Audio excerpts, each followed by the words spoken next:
बिस्मिल्लाहिर्रहमानिर्रहीम। अस्सलाम वालेकुम फ्रेंड्स, आई होप आप सब ठीक हैं। Welcome back to my channel. तो अगर आप भी कुछ लोगों की तरह ये समझते हैं कि बीफ पुलाव के ऊपर गाजरें और किशमिश डाल देने से ये काबली पुलाव बन जाता है, तो ये बात बिल्कुल ग़लत है। इसका मेथड डिफरेंट होता है, इसकी मेकिंग डिफरेंट होती है, इसके मसाले बहुत डिफरेंट होते हैं और टेस्ट तो इसका बहुत ही कमाल का और यूनिक होता है। ये बहुत ज़्यादा फ्लेवरफुल, हेल्दी और मज़ेदार होता है।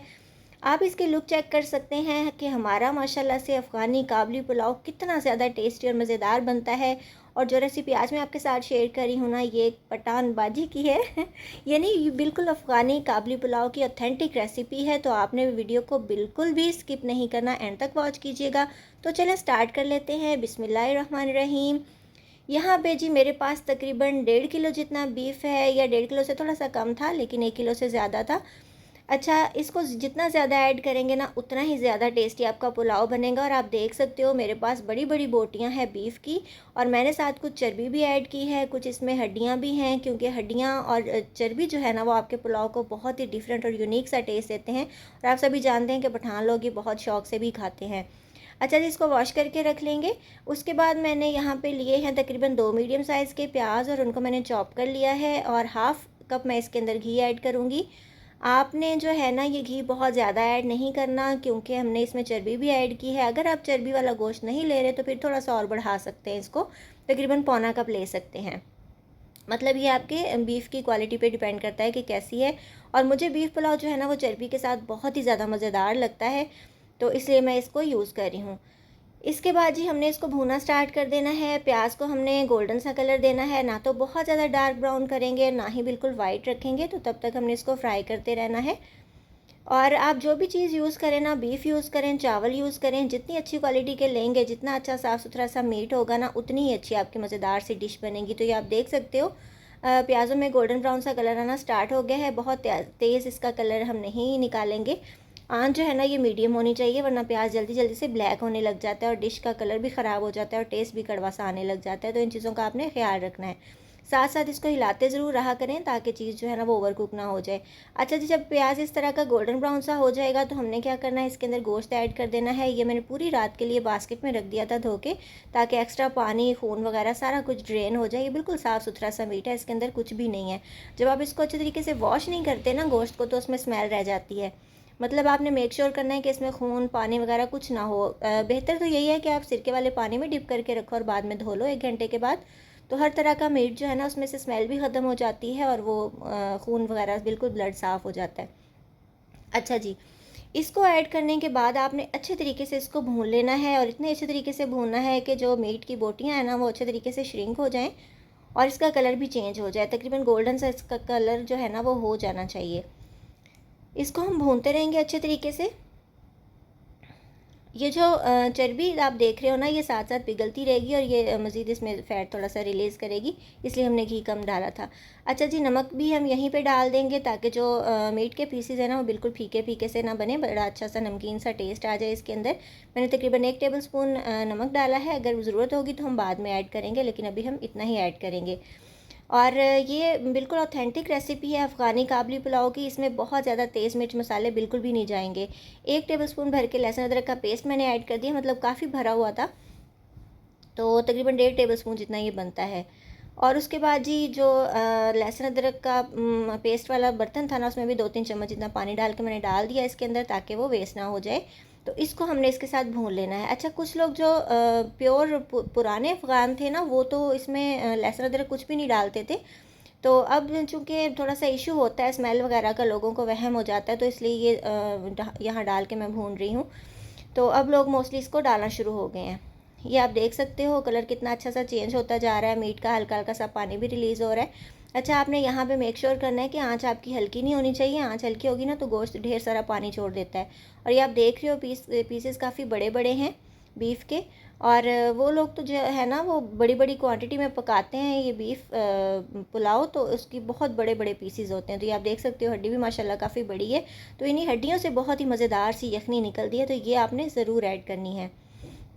ये देखिए जी, तकरीबन 5 से 7 मिनट मैंने इसकी बहुत ज़बरदस्त तरीके से भुनाई की है, और मीट का जो कलर है ना, वो बहुत ही अच्छा सा गोल्डन ब्राउन हो चुका है, मतलब वाइट से पिंक हो चुका है।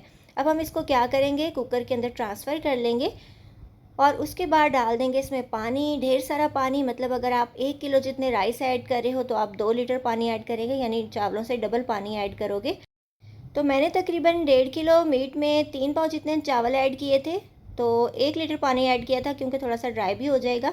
अच्छा जी, यहाँ पे मैंने डाल दिए हैं तकरीबन 2 टेबलस्पून भर के बहुत ही स्पेशल सा अपना होममेड गरम मसाला, जिसके अंदर काली मिर्चें भी ऐड थी, तो आपको ये फीका नहीं लगेगा। अगर आप स्पाइसी खाते हो तो आप काली मिर्चें थोड़ी सी अलग से डाल सकते हो, लेकिन इस अफ़गानी पुलाव के अंदर बिल्कुल भी कोई रेड मिर्च, कोई सब्ज़ मिर्च वगैरह बिल्कुल भी नहीं जाती, ना ही टमाटर वगैरह का यूज़ होता है।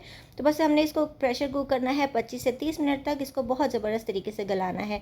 उसी दौरान हमने यहाँ पे 2 मीडियम सी गाजरें कट कर ली हैं लंबाई में, और यहाँ पे मेरे पास 4 से 5 टेबल स्पून जितनी किशमिश है, जिसको मैंने डंडियाँ वगैरह उतार के साफ़ कर लिया है। इन चीज़ों को हम वॉश कर लेंगे। और यहाँ 10 से 12 जो हमने बादाम लिए थे, पूरी रात भिगो दिए थे, और उसके बाद उसका छिलका उतार के इस तरीके से उनको रख लिया है।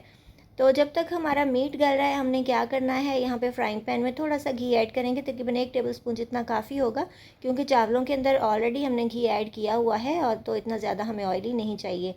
उसके अंदर हमने अपनी गाजरें डाल देनी है। अच्छा, गाजरों की क्वांटिटी आप बढ़ा भी सकते हो, मैं इतनी ज़्यादा ऐड नहीं करूँगी। बहुत मोटी मोटी गाजरें कट नहीं करनी, वरना वो अच्छे तरीके से गलेंगी नहीं। या मैं 2 से 3 टेबलस्पून भर के चीनी ऐड कर दूँगी। और अगर आप सोच रहे हो ना कि चीनी की वजह से पुलाव में टेस्ट अच्छा नहीं आएगा, तो आप यकीन माने ये इतना ज़्यादा टेस्टी और मज़े का आता है ना कि आपका दिल खुश हो जाएगा। बहुत ज़्यादा मज़े का ये पुलाव बनता है।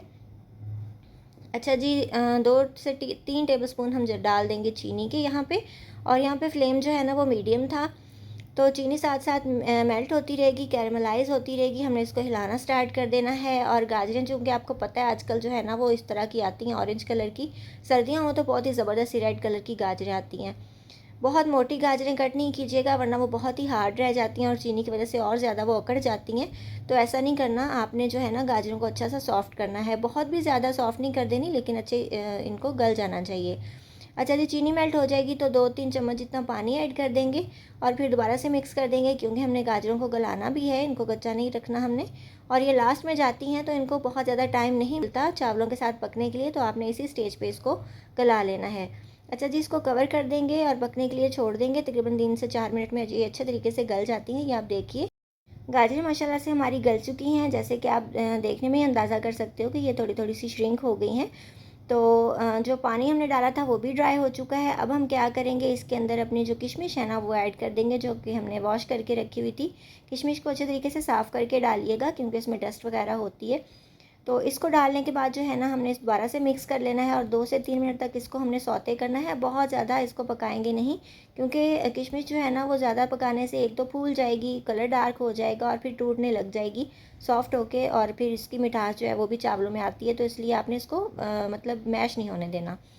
उसके बाद ही हम डाल देंगे बादाम, और बादामों को भी हम थोड़ा सा ही सौते करेंगे, बहुत ज़्यादा नहीं पकाएंगे, बस हल्का सा कलर आ जाएगा ये चीज़ें मिक्स करके, तो हम इसको उतार लेंगे। तो ये यहाँ पे देखने में बहुत ही मज़ेदार सी एक स्वीट डिश टाइप लग रही है। तो आप देखिए कितनी अच्छी लग रही हैं ये चीज़ें।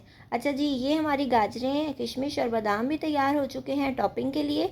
तो इनको हम जो है ना वो साइड पर कर लेंगे, और इनको चूल्हे से उतार के हम रख लेंगे। तो इधर माशाल्लाह से बीफ भी बहुत ज़बरदस्त तरीके से गल चुका था। इसका बीफ काफ़ी ज़्यादा गला हुआ होता है, तो इसको मैंने तकरीबन 28 मिनट तक प्रेशर कुक किया था। तो ये देखिए माशाल्लाह बीफ बहुत ज़बरदस्त तरीके से सॉफ्ट हो चुका है। इसको मैंने डाल दिया, फिर यखनी भी ऐड कर देंगे। अगर यखनी आपकी 1 लीटर से थोड़ी सी कम हो गई है ना, तो आप थोड़ा सा पानी भी इसमें ऐड कर सकते हो। मतलब चावलों से डबल आपने इसको रखना है। और इस स्टेज पे नमक को चेक करना बिल्कुल नहीं भूलिएगा, और अगर आपको नमक कम लगे तो और भी ऐड कर सकते हैं। यहाँ पे मुझे थोड़ा सा कम लगा, तो मैंने तकरीबन हाफ़ टेबल स्पून जितना और डाला था। तो नमक स्टार्ट में आपने एकदम से ज़्यादा नहीं ऐड कर देना। तो बस इसको मिक्स कर लेंगे, और इसको हम कवर करके इसमें बॉयल आने का वेट करेंगे। तो ये आप देख सकते हो कि लुक से ही कितनी मज़ेदार सी यखनी लग रही है। और आप यकीन करें, इसके अंदर जो बने हुए चावल होंगे ना, उनका टेस्ट जो है वो नेक्स्ट लेवल का होता है। बहुत ही मज़े का ये अफ़गानी काबली पुलाव बनता है। तो बस इसका जी बॉयल आने का वेट करेंगे, और जब इसके अंदर बॉयल आ जाएगा तो हमने इसको हल्का सा मिक्स करना है। और चावल जो है वो मैंने आधे पौने घंटे के लिए भिगो दिए थे। 2 से 3 से 4 पानियों से आप चावलों को वॉश किया करें। जब तक पानी अच्छे तरीके से वाइट ना आए, आपने चावलों को धोते रहना है, और ज़्यादा भिगोया ना करें, वरना चावल जो है ना वो बहुत ज़्यादा सॉफ्ट हो जाते हैं। अच्छा जी, अच्छे तरीके से धुले हुए और भीगे हुए चावल हैं और इनको हमने डाल देना है इसके अंदर। और चावलों को ऐड करने के बाद आपने अपने हाथों पे कंट्रोल करना है। बहुत ज़्यादा चम्मच को नहीं फेरना, जब आप बहुत ज़्यादा चम्मच फेरते हो ना तो आपके चावल टूट जाते हैं। तो बस हल्के हाथ से एक बार मिक्स कर देंगे और इसको पकने देंगे। और जब यखनी तकरीबन आधी एब्ज़ॉर्ब कर लेंगे ना चावल, तो आपने बीच में बस एक बार ढक्कन उठा के इसको हल्का सा मिक्स कर देना है। बार बार चावलों में चम्मच फेरते रहने से आपके चावल जो हैं वो टूट जाते हैं और अच्छे नहीं बनते।